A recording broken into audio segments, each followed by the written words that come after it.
Over to other top international stories. The United States has removed Turkey from its F-35 program. This comes just days after Turkey received its first delivery of the S-400 missile defense system from Russia. The US had warned Turkey that it will have to choose between the S-400 and F-35. It cannot have both. The US has said that the country and other F-35 partners are aligned to suspend Turkey from the program and initiate its removal.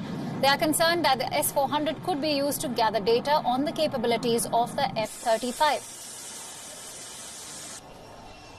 As other U.S. officials and I have clearly said, Turkey cannot field a Russian intelligence collection platform in proximity to where the F-35 program makes, repairs, and houses the F-35. Much of the F-35's strength lies in its stealth capabilities.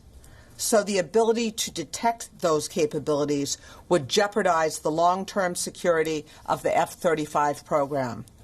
We seek only to protect the long-term security of the F-35 program.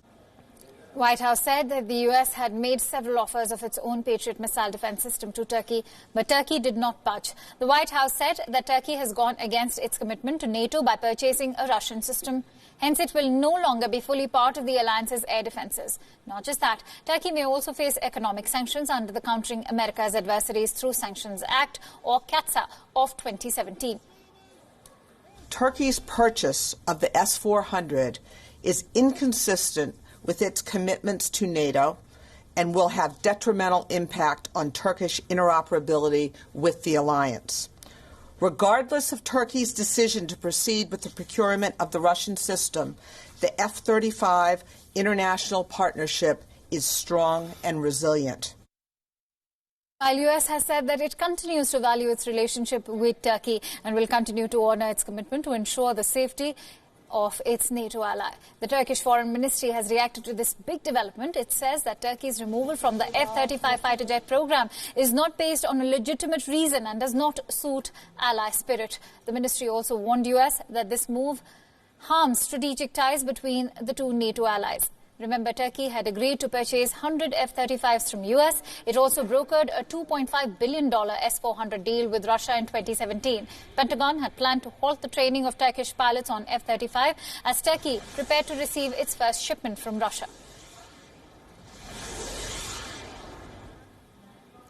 And speaking of the United States, after international backlash and a House condemnation, if anyone thought that U.S. President Donald Trump was going to regret his racially charged tweets, they were grossly mistaken.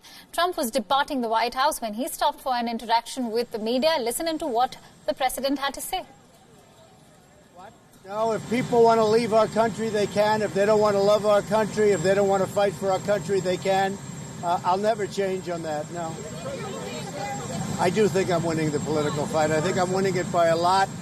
I think that they are not espousing the views of our country, the four congresswomen.